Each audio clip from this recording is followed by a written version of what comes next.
Claire, on l'a vu, le secteur de la beauté se transforme avec l'essor du digital notamment.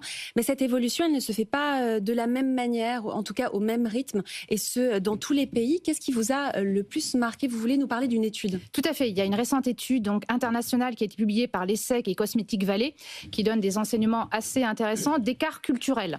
Donc effectivement, on a tous vu arriver la cosmétique dans les réseaux sociaux. Pourtant, quand on regarde, aujourd'hui, c'est en Chine et en Inde que le social commerce, au niveau de la cosmétique, est le plus efficace, entre guillemets, puisque 85% des Chinois ont déjà acheté des cosmétiques sur les réseaux sociaux, alors qu'en France, on n'est qu'à 15% des Français. Alors, ce qu'on retient, c'est qu'a priori, les Français, c'est pas forcément une peur, on aurait pu dire de la sécurité de paiement, mais ça, on arrive à peu près à la contourner.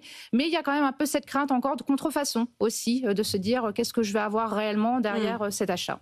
Alors, on parle d'IA, on parle de réalité augmentée dans la beauté. Pourtant, les chiffres montrent une relation assez ambivalente entre les consommateurs et les technologies. Alors, tout à fait. Alors là, on voit vraiment un paradoxe. 61% des consommateurs trouvent l'outil d'IA attractif, mais près de 1 sur 2 seulement préfèrent un conseil humain. Donc, on se rend bien compte que je ne suis pas prêt à écouter que la machine. Je veux bien quand même ce conseil humain. Donc, la France, elle est effectivement complètement représentative de ce cas de figure. Je préfère vraiment aller échanger.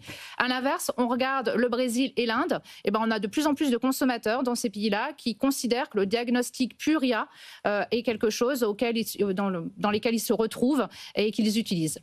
Un mot aussi sur la durabilité. Les consommateurs, quand on les écoute, ou en tout cas quand c'est du factuel, ils nous disent qu'ils sont très engagés sur le sujet. Mais est-ce que cet engagement se traduit dans les achats? Alors là, dans l'étude, effectivement, c'est assez amusant de constater que oui, l'intention d'achat des consommateurs est là. Près de 4 consommateurs sur 5 seraient prêts à acheter des produits pour adopter une consommation plus responsable, par exemple sur l'emballage. Mais par contre, ils jugent qu'ils ne les retrouvent pas en rayon, ils ne comprennent pas lesquels produits il faut acheter en rayon. Donc on peut se dire qu'effectivement, côté retail, on a peut-être à beaucoup plus mettre en avant cet aspect aussi du produit, par exemple sur l'emballage. Merci beaucoup Claire, on passe tout de suite au pitch de notre start-up.